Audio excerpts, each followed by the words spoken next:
I woke up from anesthesia to voices that didn't belong in a hospital. A woman saying, "If we sign today, you'll have the keys by Friday."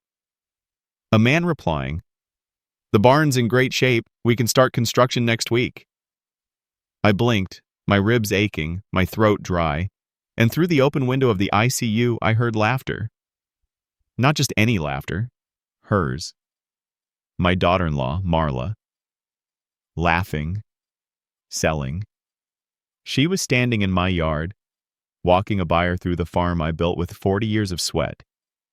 And as I lay there stitched and bruised, I realized she wasn't just selling a property, she was selling me.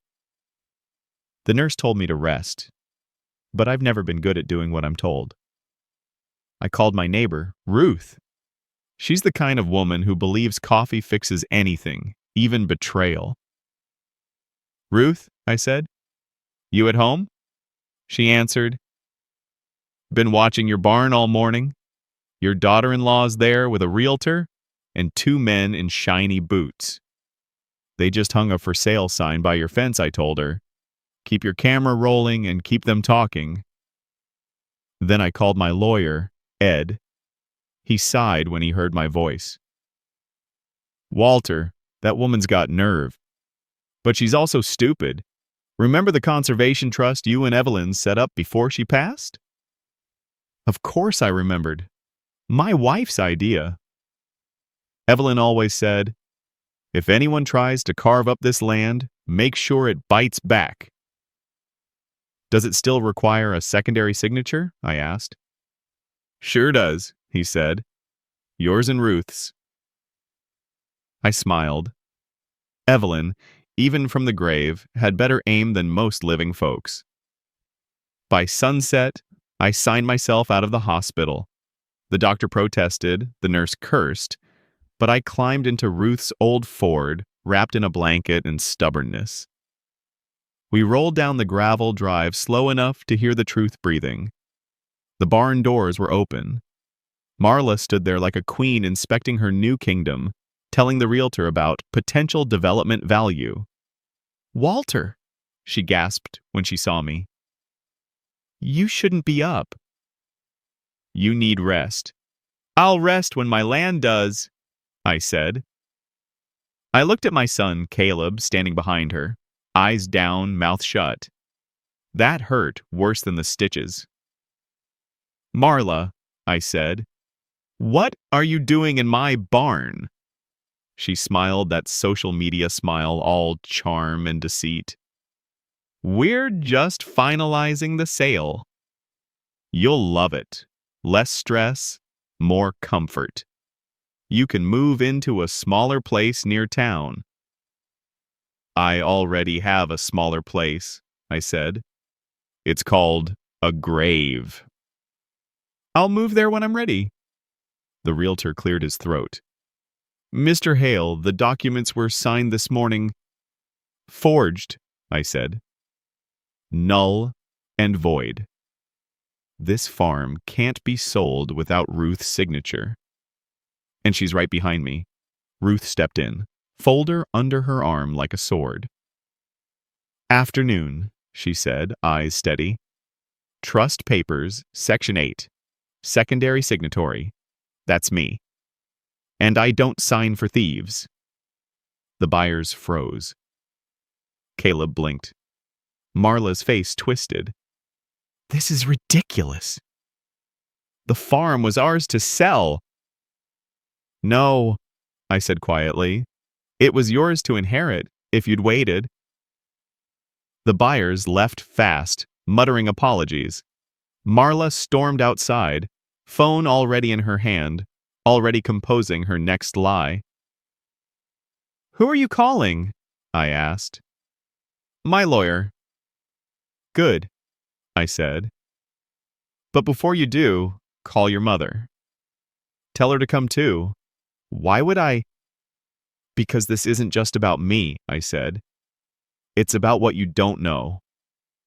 An hour later, her mother, Sherry, arrived, apron still dusted with flour, eyes wide.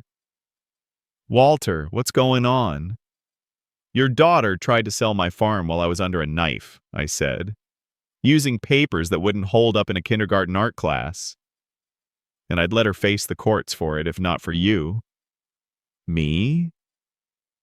10 years back, your family sold your North 40 during the drought, I said. Evelyn and I bought it quietly through an LLC. You've been leasing it ever since, at $1 a year. Sherry's eyes widened. You... what? Evelyn said your pies kept her alive when the chemo took her appetite, I said. She said no good neighbor should ever go hungry. Marla's face went pale. You're lying. You're manipulating her. Ruth dropped an old ledger onto Marla's lap. Page 32. Your mother's signature.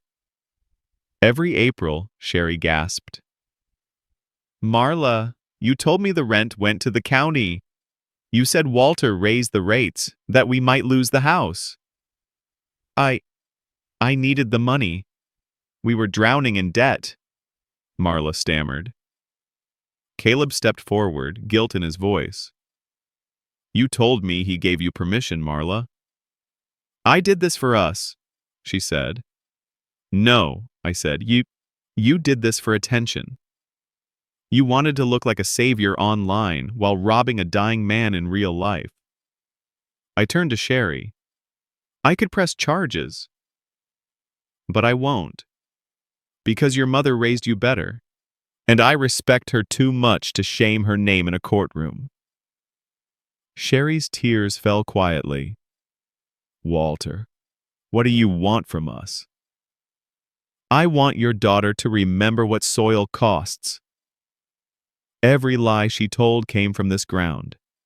If she ever tries something like this again, I'll reclaim the lease. 30 years of back rent becomes due at market rate. Marla's voice dropped to a whisper. You wouldn't. Evelyn would, I said. I just learned from the best. By dusk, the listing disappeared. The county froze the sale. The papers burned out in bureaucracy. A week later, Marla posted one last video, eyes red, tone trembling. I made mistakes, she said. I was wrong. For once, she didn't fake tears. Her followers moved on. The internet forgot. But I didn't. Because some lessons aren't for the crowd, they're for the soul. That spring she came back. No makeup, no camera. She stood by the porch where Evelyn used to hang wind chimes. I fixed the fence, she said softly. And I'm helping Ruth with the books. Good start, I said. I don't deserve forgiveness, she whispered. Then earn it, I said. That's how the land works. You plant what you hope, not what you think you deserve. I'm sorry, Walter, she said. Then keep working, I said. Evelyn would have liked that. Later that night, I stood by the window looking out over the fields, gold under the moonlight. Ruth dropped off 2 pies, Sherry waved from her porch, and for the first time in months, I felt something simple again. Peace. Not the peace of victory, the peace of restoration. The kind you can only earn after you've walked through betrayal and come out still believing in decency. I raised my glass toward the fields and whispered to the night, Nice try, Marla. But the roots run deeper than greed ever will. If this story hit you deep, if you believe karma has perfect timing, share it. Because sometimes revenge isn't about destruction. It's about reminding people that good men still own the ground they stand on.